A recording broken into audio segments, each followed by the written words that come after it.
8 de la mañana con 40 minutos, 8:40 en Punto Noticias de Radio Pichincha. Continuamos con más entrevistas y ya está con nosotros de forma telemática el doctor Alejandro Vanegas, abogado constitucionalista. ¿Cómo está, doctor Vanegas? Buenos días, gracias por acompañarnos. Bienvenido, les saludamos. Alexis Moncayo, quien le habla, Licenia Espinel. Permanece esta pugna entre la Asamblea Nacional, que tiene esta tarde posesionar a los nuevos vocales del Consejo de Participación que reemplazarán en los cargos a quienes fueron destituidos la semana pasada. No obstante, con una decisión judicial de un juez de la Concordia por una acción o un recurso legal presentado por un ciudadano que tiene un pasado judicial bastante interesante, se ha permitido que los vocales destituidos puedan ayer en teoría asumir nuevamente sus funciones. Ingresaron al edificio del Consejo de Participación y están sesionando. Han vuelto entre a las autoridades y han ratificado al señor Hernán Ulloa en la presidencia del organismo. ¿Hasta qué punto esta crisis se puede solucionar? ¿Quién tiene la razón? La Asamblea puede posesionar a los nuevos vocales. Ellos tienen que salir de la entidad. ¿Qué es lo que va a pasar legalmente, constitucionalmente? ¿Cuál es la salida? Doctor Vanegas, buenos días, bienvenido. Muchas gracias, buenos días Yesenia, buenos días Alexis y a todos los que nos están acompañando el día de hoy. Mire, lamentablemente es un episodio más de una barbaridad jurídica que ocurre en el país y lamentablemente ya nos sorprende, ¿no? Voy a empezar por partes. En primer lugar, quiero comentar un poco para que la ciudadanía comprenda cómo hemos llegado a este punto. El ciudadano al que usted hizo mención presentó aproximadamente 8 garantías jurisdiccionales, 8 medidas cautelares. Discúlpeme, aquí está mi perrito. Saludos, doctor. Me acompaña siempre, Qué bueno, qué lindísimo. bueno. Primero, presenta una en Santo Domingo y se determina por parte del juez que él no es competente en razón del domicilio para conocer la medida cautelar planteada, porque no es una acción de protección lo que se presentó, sino una medida cautelar de parte de este ciudadano. Y le dice que el hecho ocurrió en la capital y por lo tanto allá se debe presentar la garantía jurisdiccional. No obstante, el ciudadano que no le gustó esa decisión presenta distintas garantías en el Cantón de la Concordia y las presenta con una diferencia de 5, 8, 3, 10 minutos, una tras otra, hasta que presenta la última. Y esa última, casualmente, es la que se otorga a las 10 de la noche por parte del juez que conoció esa causa. ¿Qué sucedió con las otras 7 o 6? Se inadmitieron, los jueces las inadmitieron. Y con esa medida cautelar muy, pero muy sospechosa, van los miembros del Consejo de Participación Ciudadana destituidos en el juicio político y asumen nuevamente sus competencias porque la decisión lo que hacía era suspender los efectos de la decisión del juicio político. Ahora, ¿qué ha dicho la Corte Constitucional sobre las medidas cautelares autónomas, que es lo que presentó el ciudadano? Y perdón que parezca que dé una clase de derecho, pero es fundamental que la ciudadanía conozca. Y todos los jueces y abogados lo conocen, porque es obligación.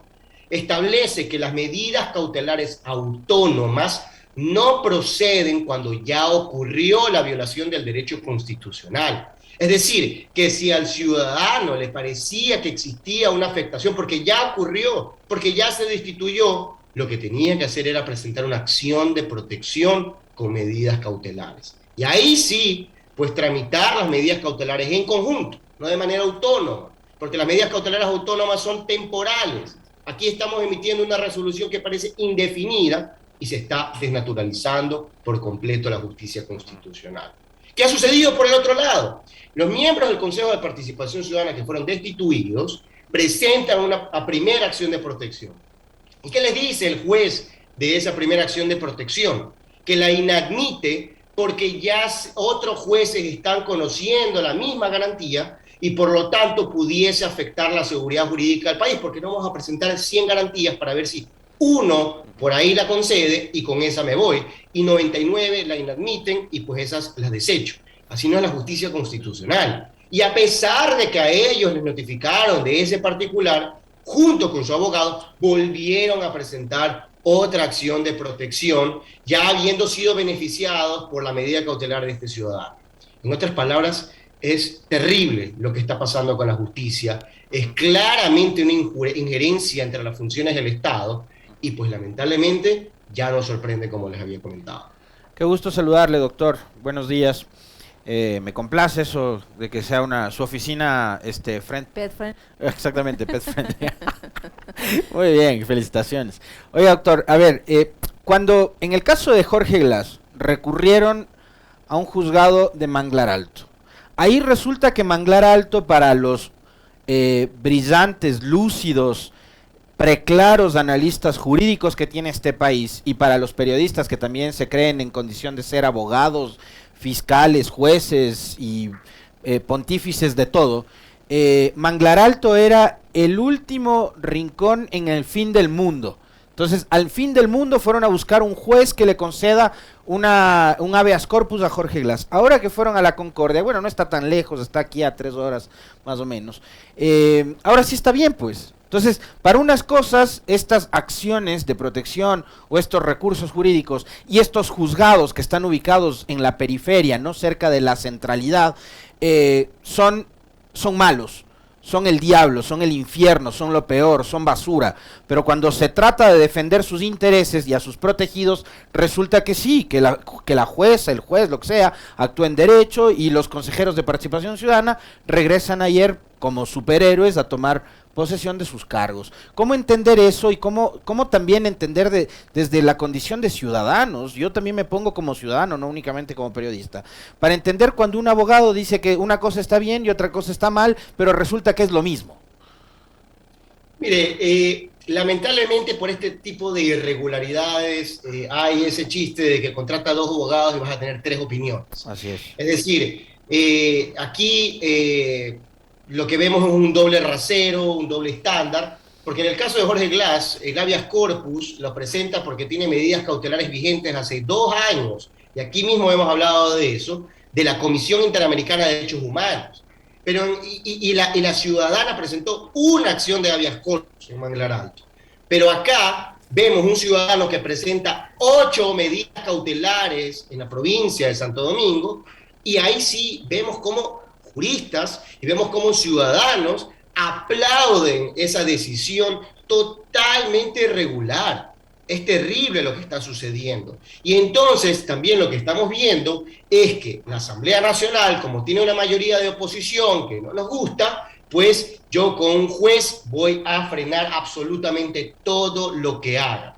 ¿Por qué? Porque no pudieron obtener los votos para dejar sin efecto y destituir a los miembros y vocales del Consejo de la Judicatura.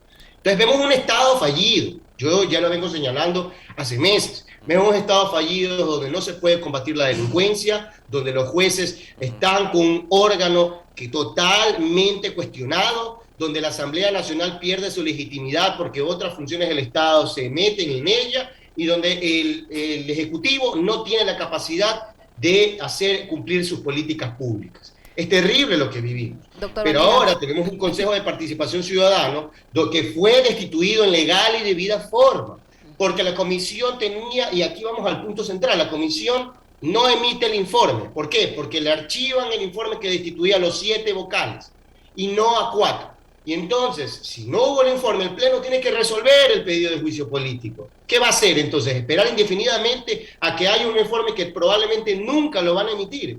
Pues claramente ante esto el Pleno resuelve, que es el máximo órgano de la Asamblea Nacional, y determina la destitución de 4 miembros del Consejo de Participación Ciudadana, que inclusive se fueron a defender a la Asamblea Nacional, o sea, porque han señalado que se han visto indefensos, pero escuchamos como cada uno de ellos tuvo la oportunidad de ir a comparecer a la Asamblea y defenderse y hacer todas las alegaciones que quisieron. Doctor Vanegas, en este punto que usted menciona, el señor Ulloa ha dicho en reiteradas ocasiones que no se siguió el debido proceso, que hubo violación al debido proceso, porque no hubo el informe. Usted dice que el Pleno, al ser la máxima autoridad, podía haber decidido que es en efecto lo que ocurrió. Y al asistir los vocales que luego fueron destituidos, están avalando un proceso que dicen que fue ilegal. Totalmente, es decir, fueron a defenderse en el juicio político como tal, porque hay varias etapas. Entonces está la etapa previa con la comisión y el juicio político como tal, donde ellos, los interpelantes, pues evidentemente dan las alegaciones para censurarlos y aquellos que son los legitimados pasivos en ese juicio político van a defenderse. Y eso es lo que ocurrió. Entonces, alegar en este momento algún tipo de indefensión es terrible. Y aún más terrible la decisión del juez de la Concordia. Porque si ustedes la revisan, y ciudadanos en general, ustedes pueden meterse al sistema de la función judicial y revisarlo, hace referencia a que a dedo se ha decidido destituir a 4, que hay una discriminación porque no se destituyó a los otros 3, y toma de medios de comunicación conjeturas, opiniones, establece que hay miembros que son de la oposición, que son familiares de asambleístas y que por eso no se los ataca, y estos 4 sí, y entonces no hay igualdad. Es una barbaridad. Está haciendo unos argumentos que no tienen sentido jurídico. Y ese juez también tiene que ser investigado, porque son compañeros todos los jueces en la Concordia. Es decir, se presentaron 8 medidas hasta que la última cayó justamente con él y ahí desistieron de presentar nuevas medidas. Esto no puede pasar en un país civilizado, en un país donde se respete el derecho y el Estado como tal. Es terrible realmente. Doctor Vanegas, ¿qué debe hacer entonces la Asamblea? ¿Debe posesionar esta tarde a los nuevos vocales del Consejo de la Judicatura? ¿Qué consecuencias puede haber si esto se realiza, si los posesiona, por un lado? Por otro, el señor Ulloa puede mantenerse como presidente si es que, como ya conocemos, como ocurrió en su momento, el gobierno manda a la fuerza pública para que lo respalde al exterior de las instalaciones del Consejo de Participación. Eso por un lado. Por otro, hace pocos instantes, en una entrevista, el señor Ulloa ha dicho que la Asamblea no manda sobre el Consejo de Participación y que para que una persona pueda ejercer como titular tiene que estar habilitada en el IES, en el Ministerio del Trabajo, habilitado en el KIPUX, y para eso tiene que haber un secretario que certifique que sí se encuentra vacante el Consejo y que hasta el momento los 7 consejeros en funciones están trabajando. Por ende, más allá de la posesión en la Asamblea, ellos no pueden titularizarse, los nuevos vocales no podrían titularizarse. Mire, yo jamás podría promover el desacato a una decisión judicial, porque soy abogado y respeto el Estado de Derecho, aunque otros no lo hagan. En mi opinión, lo que se debe hacer es de inmediato solicitar la revocatoria de esa medida cautelar, evidenciar todas las irregularidades ante ese juez que, si no las conoce, pues hay que hacérselas conocer y que de manera inmediata deje sin efecto esa decisión. Es mi postura, es mi creencia. Si otros han actuado irregularmente, nosotros tenemos que actuar dentro del marco de derecho. Y luego, pues en efecto, ya esto lo vimos con el caso del superintendente de bancos, donde el Ejecutivo claramente apoyó la tesis del Consejo de Participación Ciudadana, y obviamente todas estas instituciones que son adscritas indirecta o directamente al Ejecutivo, pues no prestan la colaboración, sea a la Asamblea Nacional o a otras instituciones que no sean afines políticamente a ellas. Entonces, esto ya no nos debe sorprender. Lo que sí debemos es, una vez más, lamentar el estado en el que vivimos como ecuatorianos, la falta de seguridad jurídica, ver que aquí no hay respeto a la norma, y cómo nacional e internacionalmente se queda en ridículo por parte de las funciones del Estado. Y esto no puede continuar, ya lo vimos con esa consulta mañosa en el 2018-2019, y esas mismas prácticas continúan hasta el día de hoy, y lamentablemente eso debe parar, porque no podemos seguir en este estado de indefensión, sí, para los ciudadanos, que no saben qué va a pasar, qué va a decidir, cómo invertir, cómo trabajar. Es terrible realmente. Doctor, usted decía hace un momento que en el Ecuador prácticamente no hay Estado de Derecho, y yo quisiera además pedirle un comentario, porque tengo entendido que usted estuvo presente durante el seminario que se llevó a cabo el pasado 11 de noviembre, donde estuvieron Baltasar Garzón, Zaffaroni y Pedro Granja, entre otros. Y yo siempre suelo recordar un artículo que publicó Zaffaroni hace algunas semanas atrás en página 12, donde él decía que en Ecuador, partiendo de lo que sucedió en el caso Sobornos y lo que han hecho con Glass, incluida esta persecución administrativa que hubo después en contra del juez de Manglar Alto, lo que han hecho es torcer el derecho. Está torcido el derecho. ¿Qué pasa además con la academia, con las escuelas, con las facultades de jurisprudencia del Ecuador, que no dicen nada, que no pasa nada? Fíjese, ahora se sacan los cueros al sol entre la fiscal Salazar y el ex contralor Celi, cuando antes eran del mismo team para perseguir con toda la estructura que montaron a partir de lo que usted mencionaba, la consulta del 2018. Pero, ¿qué pasa con la academia, que no dice nada de cómo en estos años han torcido al derecho? Y tienen que venir especialistas, conocedores como Zaffaroni y Baltasar Garzón de afuera a decirnos lo que han hecho con el derecho y la justicia en Ecuador.